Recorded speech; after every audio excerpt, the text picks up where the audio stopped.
Hi, welcome to our channel. ఎన్ఆర్ఐలకు real ఎస్టేట్కు ఉన్న సంబంధం ఏంటి? ఎందుకని ఎన్ఆర్ఐలు ఎక్కువగా రియల్ ఎస్టేట్లో ఇన్వెస్ట్ చేయాలని ఆసక్తి చూపిస్తారు? ఈ విషయాలు తెలుసుకుందాం. నాతో ఉన్నారు అడ్వకేట్ ఆదిత్య మల్లెల. హలో అండి. హలో అండి, నమస్తే. Welcome to our channel. Thank you. ఎక్కువగా వినిపిస్తూ ఉంటుంది ఎన్ఆర్ఐలు రియల్ ఎస్టేట్లో బాగా ఇన్వెస్ట్ చేస్తూ ఉంటారని. నిజమేనా అసలు? అవునండి, నిజమే. సో ఎందుకు ఇన్వెస్ట్ చేస్తారు అనేది కూడా మనం మాట్లాడుకోవాలి. సో ఎవరైనా యూఎస్కి వెళ్తున్నారు అంటే వాళ్ళ గోల్ ఏంటి అంటే అక్కడ డాలర్స్ ఎర్న్ చేసుకోవాలని. సో డాలర్ డ్రీమ్ కూడా ఏంటంటే వాళ్ళకి అక్కడ ఈక్వలెంట్ ఆపర్చునిటీస్ ఉంటాయి. యూఎస్లో సెటిల్ అయితే బాగా ఫ్లరిష్ అవ్వచ్చు, ఫైనాన్షియల్గా స్టేబుల్ అవ్వచ్చు అని చెప్పి ఉద్దేశంతో వాళ్ళు ఉంటారు.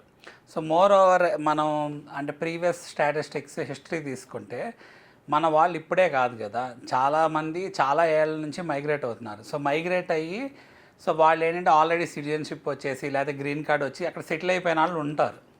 సో వాళ్ళందరూ ఏంటంటే ఫైనాన్షియల్గా వాళ్ళు over a period of time బాగా ఎర్న్ చేసుకొని ఉంటారు. సో వాళ్ళు ఎలా సమకూర్చుకుంటారంటే వాళ్ళకి ఎన్ఆర్ఎస్కి రియల్ ఎస్టేట్ ఇన్వెస్ట్మెంట్కి చాలా సంబంధం ఉంటుంది.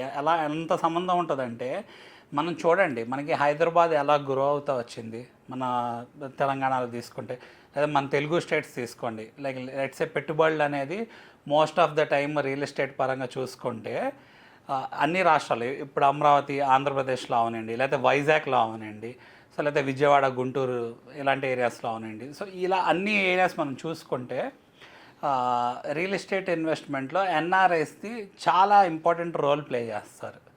So major role real estate NRIs ఉంటారు డెఫినెట్గా. ఎందుకు, ఎలా? సో ఆబ్వియస్లీ ఏంటంటే అదర్ పీపుల్ కూడా ఉంటారు, కాదని నేను అంటలేదు. లోకల్స్ ఉంటారు, లోకల్లో కూడా డాక్టర్స్ ఉంటారు, సెల్ఫ్ ఎంప్లాయిడ్ బిజినెస్ పీపుల్, లేకపోతే యాక్టర్స్ ఇలాంటి అందరూ ఉంటారు. బట్ ఏంటంటే మేజర్ ఇన్వెస్ట్మెంట్స్ ఎన్ఆర్ఐస్ నుంచి వస్తూ ఉంటాయి. ఎందుకు ఇన్వెస్ట్ చేస్తారు అని మనం మాట్లాడుకుంటే క్లియర్ కట్గా మనకు అర్థమవుతుంది ఏంటంటే డాలర్ టు రూపీ కన్వర్షన్ అండి. ఎవరైనా ఇప్పుడు మనకి వాళ్ళు చూసుకోండి, ఆల్మోస్ట్ ఏంటంటే ఫ్యూ మంత్స్లోనే 85 ఉంది, ఇవాళ రూపీ 88 రూపీస్ అయిపోయింది dollar to rupee conversion. So ఫ్యూచర్లో ఏంటంటే 90 ఇంకా 90 పైన కూడా అయ్యే అవకాశం ఉంది అంటున్నారు. సో అంటే ఇన్ఫ్లేషన్ని చూసుకుంటే మనకి రూపీ టు డాలర్ వాల్యూ ఒకప్పుడు ఎంత 60 లేకపోతే 40 అలానే ఉండేది. అది మరి పెరుగుకుంటూ వచ్చింది కదా. సో అప్పుడు ఏమవుతుంది అంటే ఎవరైతే అక్కడ యూఎస్లో ఎర్న్ చేసుకున్నారో వాళ్ళు మనీ రూపంలో మాత్రమే కాదు కదా, ల్యాండ్స్ ప్రాపర్టీస్ కొనుక్కోగలిగారు అనుకోండి, వాళ్ళకి ఇక్కడ మన ఇండియాలో మార్కెట్ ఏంటంటే రియల్ ఎస్టేట్ మార్కెట్ చాలా గ్రోత్ ఉంది, మల్టిపుల్ ఫోల్డ్స్ ఉంది. సో ఎవరైతే ఇన్వెస్ట్ చేశారో వాళ్ళ మనీ అలానే గ్రో అయింది. మోర్ ఓవర్ ఎవరైతే ఎన్ఆర్ఐస్ అక్కడికి వెళ్ళి సెటిల్ అయిన వాళ్ళు ఉన్నారో మోస్ట్లీ మన తెలుగు పీపుల్ చూసుకోండి ఎలా ఉంటుంది వాళ్ళ బ్యాక్గ్రౌండ్ అంతా కూడా. మన అందరూ కూడా ఒకప్పుడు అగ్రికల్చర్ బ్యాక్గ్రౌండ్ నుంచి వచ్చిన వాళ్ళమే ఉంటాం మోస్ట్ ఆఫ్ ద టైం. అంటే మనకి ల్యాండ్స్కి ఒక తెలియని ఎమోషనల్ బాండింగ్ అనేది ఉంటుంది. అలానే ఎన్ఆర్ఐస్కి మోటివేటింగ్ ఏంటి అంటే వాళ్ళు చాలా తక్కువ డబ్బులతో ఎక్కువ ల్యాండ్ కొనొచ్చు అనేది వాళ్ళకి ఆ కన్వర్షన్, ఆ dollar to rupee conversion advantage వచ్చింది. సో ఎన్ఆర్ఐస్ కూడా ఎలా ఇన్వెస్ట్ చేస్తారు అంటే వాళ్ళు ఫస్ట్ ఇంపార్టెంట్గా వాళ్ళు ఇన్వెస్ట్ చేసేది ఏంటంటే అక్కడ ఇల్లు కొనుక్కుంటారండి. ఇల్లు ఎందుకు కొనుక్కుంటారంటే ఒక ప్రాపర్టీని వాళ్ళు సమకూర్చుకోవాలి. సో సమకూర్చుకోవాలి అనుకున్నప్పుడు వాళ్ళకి లోనింగ్ ఆప్షన్స్, అలానే వాళ్ళు అక్కడ జాబ్ చేస్తున్న దాని ప్రకారం తీర్చుకోవచ్చు అన్న ఉద్దేశంలో ఒక ఇల్లు కొనుక్కుంటారు. కొన్నిసార్లు మీరు అబ్జర్వ్ చేస్తే ఇక్కడ ప్రాపర్టీస్ ఉన్నవాళ్ళు కూడా ఇక్కడ నుంచి డబ్బులు కొంత తీసుకెళ్ళి అక్కడ వాళ్ళు ప్రాపర్టీస్ కొనే సిచ్యువేషన్ ఉంటుంది. సో యూఎస్లో కూడా వాళ్ళు రియల్ ఎస్టేట్లో వాళ్ళు ప్రాపర్టీ కొనుక్కుంటారు. ఎందుకంటే ఒక ఇల్లు కోసమో లేకపోతే ఎడ్యుకేషన్, వాళ్ళ పిల్లల ఎడ్యుకేషన్ కోసమో డబ్బులు ఇక్కడ అన్యూజ్డ్ ఏదన్నా ఉంటే అది తీసుకెళ్ళి వాడుకునే సిచ్యువేషన్ ఉంటుంది.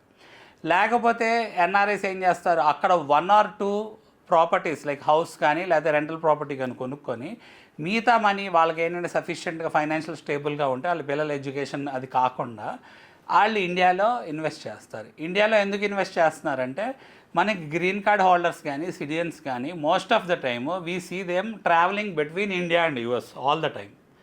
ఎక్కువగా వచ్చి వెళ్తూ ఉంటారు. కొంతమంది అయితే సిటిజన్షిప్ తీసుకొని ఇక్కడే ఉండిపోయిన వాళ్ళు ఉన్నారు.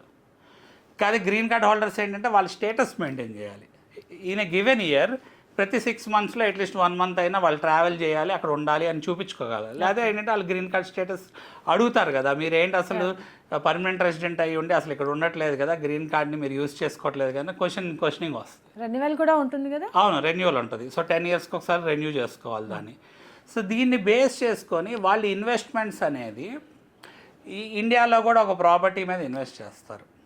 సో అలానే ఆ ప్రాపర్టీస్ గురించి మాట్లాడుకున్నప్పుడు వాళ్ళకి గ్రీన్ కార్డ్ హోల్డర్స్కి మీకు సిటిజన్స్కి కొన్ని రెస్ట్రిక్షన్స్ ఉంటాయి. ఆల్రెడీ ఎగ్జిస్టింగ్ ల్యాండ్స్ ఉన్న వాళ్ళు పర్లేదు, కొత్తగా ఫామ్ ల్యాండ్స్ కొనే వాళ్ళ మీద వాళ్ళకి సమ్ లీగాలిటీస్ ఉన్నాయి. వాళ్ళకి ఏంటంటే డ్యూయల్ సిటిజన్షిప్ ఉండదు కదా. సో మనకి ఏమైంది అంటే వాళ్ళు కనుక అక్కడ సిటిజన్ అయిపోయారు అనుకోండి, ఇండియన్ సిటిజన్షిప్ను వాళ్ళు వదులుకోవాలి. ఎందుకంటే ఇండియా డ్యూయల్ సిటిజన్షిప్కి అలో చేయదు, యుఎస్ అలో చేస్తుంది.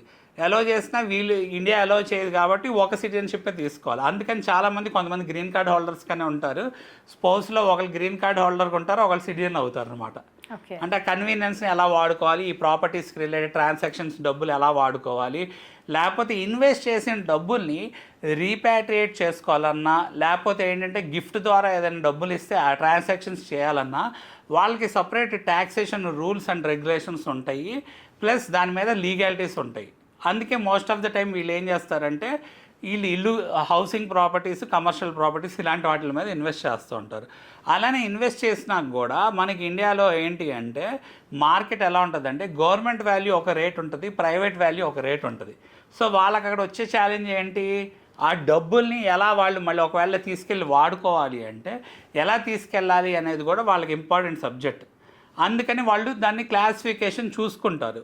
సో ఏంటంటే ఈ ఆడిటింగ్ పరంగా కూడా ట్యాక్స్ కన్సల్టెంట్స్ మీద మంచి ఫెమా రూల్స్ తెలిసిన ఆడిటర్స్ మీద డిపెండ్ అవుతారు.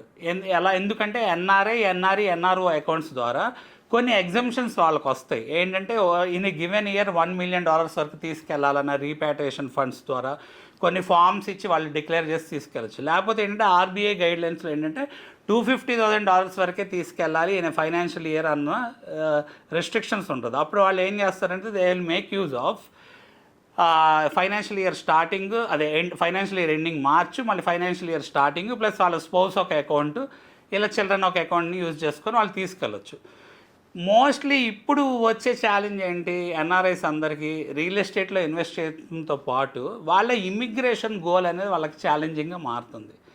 ఇప్పుడు ఇమిగ్రేషన్ గోల్ అయ్యి వాళ్ళకి స్టెబిలిటీ లేదనుకోండి, మనం EB-5 వీసాలో కూడా మనం మాట్లాడుకుందాం, ఫాస్ట్గా రావాలి గ్రీన్ కార్డ్ అంటే ఇప్పుడు 100 years పడుతుంది కాబట్టి EB-5 వీసా మార్గాన్ని ఆప్ట్ చేసుకున్నాను. సో ఇమిగ్రేషన్ గోల్లో వీళ్ళకి సఫిషియంట్ అమౌంట్ ఆఫ్ మనీ అనేది వీళ్ళు ఈ రియల్ ఎస్టేట్ ద్వారా సమకూర్చుకున్నారు అనుకోండి, ప్రాపర్టీస్ ఉన్నాయనుకోండి, అక్కడ ఉండండి ఇక్కడ ఉండనండి, వాళ్ళు ఏంటంటే ఫస్ట్ వాళ్ళు ఇమిగ్రేషన్ గోల్ని ఫుల్ఫిల్ చేసుకోవడానికి యూజ్ చేసుకున్నారు చాలా మటుకి. ఎందుకంటే వాళ్ళకి గ్రీన్ కార్డ్ కనుక ఈ బై ఇన్వెస్ట్మెంట్ వాళ్ళ ఫండ్ని రియల్ ఎస్టేట్ నుంచి వచ్చే డబ్బుల్ని వాడుకొని వాళ్ళు అక్కడ ఇన్వెస్ట్ చేయగలిగితే వాళ్ళకి అడ్వాంటేజే కదా. మళ్ళీ అక్కడ ఏంటంటే ఒక ఇన్వెస్టర్ లాగా అక్కడ రియల్ ఎస్టేట్ డెవలప్మెంట్కి వెళ్తున్నాయి మళ్ళీ ఫండ్ కూడా ఇన్వెస్ట్ చేసే మనీ. సో ఎన్ఆర్ఐస్కి రియల్ ఎస్టేట్కి ఇంత రిలేషన్ ఉందన్నమాట. సో ఇమిగ్రేషన్ గోల్ వాళ్ళకి ఫస్ట్ సెక్యూర్ చేసుకోగలిగితే ఈ $800,000 ఇన్వెస్ట్ చేసినవి కూడా మళ్ళీ వెనక్కి వస్తాం జరుగుతుంది. సో ఆ డబ్బులు సమకూర్చుకోవాలి అంటే మోస్ట్ ఆఫ్ ద టైం ఏంటంటే రియల్ ఎస్టేట్ లిక్విడేషన్ ద్వారా తీసుకొస్తారు. అది యుఎస్లో ఉన్న ప్రాపర్టీ అవనండి, ఇండియాలో ఉన్న ప్రాపర్టీ అవనండి, లేకపోతే ఒక్కోసారి ఏంటంటే యాన్సెస్టర్స్ ద్వారా గిఫ్ట్స్ ద్వారా వచ్చిన ప్రాపర్టీస్ని లిక్విడేట్ చేసి ఇందాక నేను చెప్పినట్టు వాళ్ళు ఎన్ఆర్ఓ అకౌంట్స్ని యూజ్ చేసుకొని వాళ్ళు తీసుకెళ్ళడం జరిగింది. అలానే చాలామంది అక్కడ ఆల్రెడీ ప్రాపర్టీ తీసుకుంటారు కాబట్టి home equity line of interest క్రెడిట్ని బేస్ చేసుకొని వాళ్ళు అక్కడ ఉన్న ప్రాపర్టీ ఒక అప్రిసియేషన్ బేస్ చేసుకొని ఆ ప్రాపర్టీని వాళ్ళు వాడుకుంటం జరిగింది. సో అంటే లోన్ అగైన్స్ట్ ప్రాపర్టీ లాగా. సో లోన్ ద్వారా కానీ ప్రాపర్టీ ద్వారా కానీ గిఫ్ట్ ద్వారా వచ్చే ఫండ్స్ని ఈ EB-5 సోర్స్ ఆఫ్ ఫండ్స్కి వాళ్ళ ఇమిగ్రేషన్ గోల్ సెక్యూర్ చేసుకోవడానికి వాళ్ళు వాడుకునే సిచ్యువేషన్ ఉంది. సో అందుకని ఎన్ఆర్ఐస్కి ఈ రియల్ ఎస్టేట్ ప్రాపర్టీస్కి అంత రిలేషన్ ఉందన్నమాట. అదే EB-5 వీసా ప్రాసెస్లో కూడా ఇవి వాళ్ళకి హెల్ప్ అవుతాయి, డబ్బులు కూడా వెనక్కి వస్తాయి కాబట్టి ఇన్వెస్ట్ చేసిన డబ్బులు వాళ్ళు ఫస్ట్ వాళ్ళు ఇమిగ్రేషన్ గోల్ని సెక్యూర్ చేసుకోవడానికి వాడుతున్నారు. ఆల్రెడీ ప్రాపర్టీస్లో ఇన్వెస్ట్ చేసుకున్న వాళ్ళు ఏం చేస్తారు, ప్రాపర్టీస్ని లిక్విడేట్ చేస్తారు. ప్రాపర్టీస్లో ఇన్వెస్ట్ చేయని వాళ్ళు ఉన్నారనుకోండి, ఫస్ట్ వాళ్ళు ఇమిగ్రేషన్ గోల్కి ఇంపార్టెన్స్ ఇస్తారు.